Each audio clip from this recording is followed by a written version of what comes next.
A modern offshoot of the Black Lives Matter campaign was the development of a movement to abolish all policing. Called the All Cops Are Bastards movement, the premise is that policing is unbearably corrupt and should be abolished. Let's see what that means, and whether it's a good idea. I'm going to assume that the premise is true, that all policing is corrupt and that we need to consider change. It is far from proven that this is necessary, but, for the sake of argument, let's just say it is. It's 6 months in the future, and all police have been abolished worldwide. What happens now? We're going to ignore the overlap between policing and military protection for now too. Let's keep it simple. The first question is whether to replace the police, or not. For reasons we are about to see, it does not matter which you chose, neither choice on its own improves the situation. Let's say that the police are not replaced. By choosing no police, you chose to have no enforcement of law. Without law, no one will protect you unless you are powerful. In its ideal form, the law protects all people equally, and delivers justice to all, large or small. In reality, the law is implemented by fallible people, who have dubious motivations and who make mistakes. It falls somewhat short of that idealized image. It is a mistake to think that replacing a somewhat broken system of rules with no rules is an improvement. A society without police is a society without rules.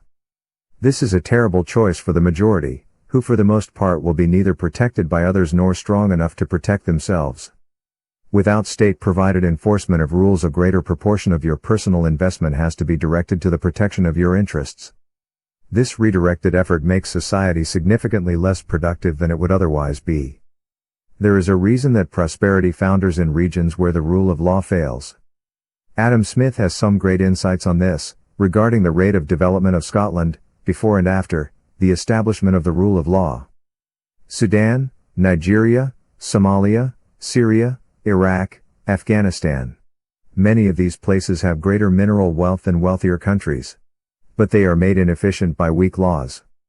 Proposing the abolition of all police is to ignore the obvious evidence for their value.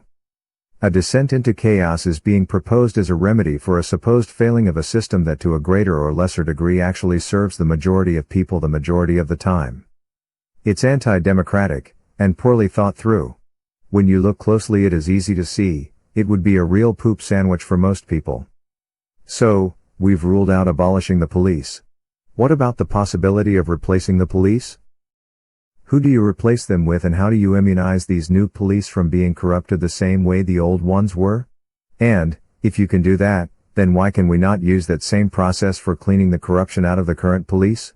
History shows that there's nothing that can prevent the corruption of people through time, you can only moderate and direct it. Read Tacitus, read Cassius Dio. Corruption is as old as power. Whichever route you follow, by abolishing the police you end up somewhere worse than where you are right now. Better the devil you know? Am I right? Is history a guide on this, or is the current time unique in all of history? Challenge foolish ideas, use them as opportunities to learn, so you can become the best human being you can be. Because that is all we can ever hope to be. Be kind to each other. FTS.